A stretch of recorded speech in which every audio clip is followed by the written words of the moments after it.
Hello, আসসালামু আলাইকুম। সকাল সকাল লাল শাক ভাজি করে ফেলেছি, রেসিপিটা নেওয়া হয়নি। আর আমি এখন কলিজা রান্না করব। পেঁয়াজ লবণ হালকা একটু ভেজে আমি আলু দিয়ে দিলাম আগে। আলুটাকে আমি আলু পেঁয়াজ এটার মধ্যে আমি এখন সব মশলাগুলো দিয়ে দিব। আদা বাটা, রসুন বাটা, জিরা, হলুদ, মরিচ এটা আমি 1 চামচ করে দিয়েছি। আর মরিচের গুঁড়াটা 1 চামচের একটু অল্প দিয়েছি। আর হলুদ 1 চামচ মরিচের গুঁড়া দিইনি, হাফ হাফ দিয়েছি, কারণ আসলে যে যেমন ঝাল খায় সেইভাবেই দিবে। আর কলিজা এগুলোতে ঝাল না হলে আসলে মজা লাগে না। আর এই যে কলিজাটা আমি আলুটাকে কষিয়ে কলিজা দিলাম। আর এই কলিজাটা কিন্তু আপনারা আগেই আমার রেসিপি দেখে থাকলে অবশ্যই জেনে থাকবেন যে আমি কিন্তু কলিজা আগেই সেদ্ধ করে নিই। একটু লবণ আর একটু হলুদ দিয়ে সেদ্ধ করে পানিটা ঝরিয়ে তারপরে আমি দিই। তাহলে কী হয়, কলিজার তরকারিটা আপনার কালো হয় না। আমি এই যে ঝোলের পানি দিয়ে দিলাম। এখন আমি এই যে আমার হয়েই গেছে। এখন আমি এই যে মশলা দিয়ে এটা নামিয়ে নেব। এই যে আমার তরকারি কিন্তু হয়ে গেছে। আর এখন বাবু উঠে গেছে, বাবুকে খাবার দিব। 2টা ডিম নিয়েছি, একটা আমার একটা বাবুর। আর লাল শাক দিয়ে আপাতত ওকে খাওয়াবো। এই তো আমাদের খাওয়া দাওয়া শেষ হয়ে গেছে। আজকেও আকাশটা মেঘলা, সারাদিনই বৃষ্টি হবে, শীত চলে আসবে। তো যাই হোক, ভালো লাগছে আসলে বৃষ্টি দেখতে। দিয়েছিলে যা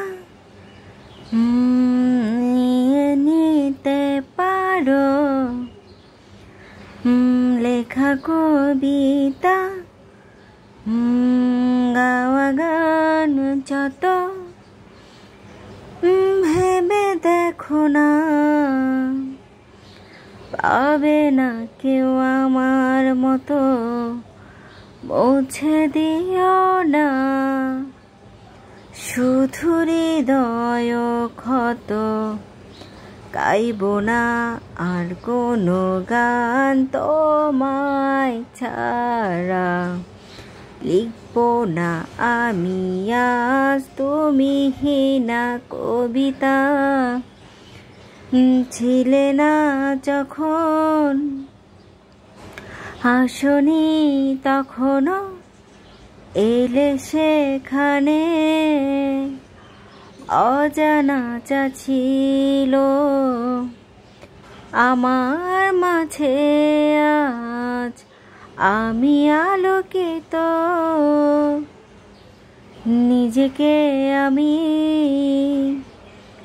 বুঝিনি কখনো, ছিলে না যখন আসনি তখনো, আমার মাঝে আজ আমি আলোকিত। গাইব না আর কোনো গান তোমায় ছাড়া, লিখব না আমি আর তুমিহীনা কবিতা। বৃষ্টি দেখছি আর গান গাচ্ছি, খুবই ভালো লাগছে। বৃষ্টি দেখতে খুবই ভালো লাগে আসলে, আমার তো ভালো লাগছে। তো গোছল করে নামাজ পড়ে নিয়েছি, এখন বাবুকে দুপুরে খাওয়াবো। শাক নিয়েছি আর কলিজা নিয়েছি। আর এটা রাত্রেবেলা আপনার পাপা বাসায় আসার পরে ওকে জিজ্ঞেস করলাম যে দুধ খাবা নাকি তোমাকে সেমাই রান্না করে দিব। ও আবার হুটার 10টা-11টার দিকে অনেক কিছুই আসলে আবদার করে, সংসার করি তো বুঝি। তো ও বললো যে আমি সেমাই খাবো। তো কি আর করা, খেতে চেয়েছে। এখন 10:30 এরকম বাজে। তো আমি দুধটা সেমাই রান্নার জন্য আর কি প্রিপারেশন চলছে। তো এই তো এভাবেই আসলে আমাদের সময় যায়। আমার আমি চেষ্টা করি সব সময়, আমি যদি সুস্থ থাকি আর যদি অসুস্থ হয়ে যাই তাহলে আসলে আমি কোনো কাজই করতে আমার ভালো লাগে না।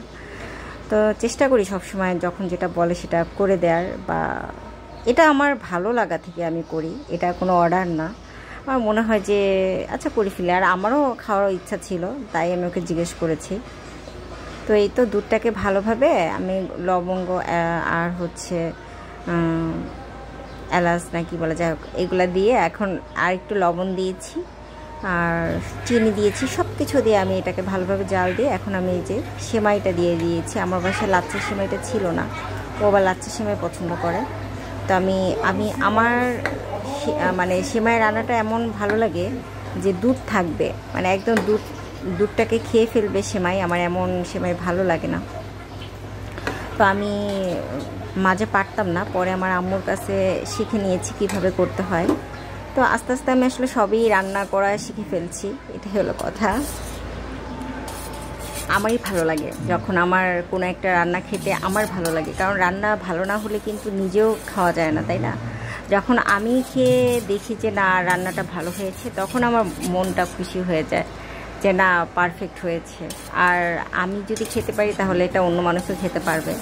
তো এই তো আমার যেরকম চেয়েছিলাম, এইটা আরও কিছুক্ষণ থাকার পরে দুধটা কিন্তু অনেকটাই শুষে যাবে। এই যে দেখেন অনেকটাই দুধটা আপনার কিন্তু এখন কিন্তু তারপরেও কিন্তু অনেক দুধ আছে। তো আমার এরকম সেমাই খেতে ভালো লাগে।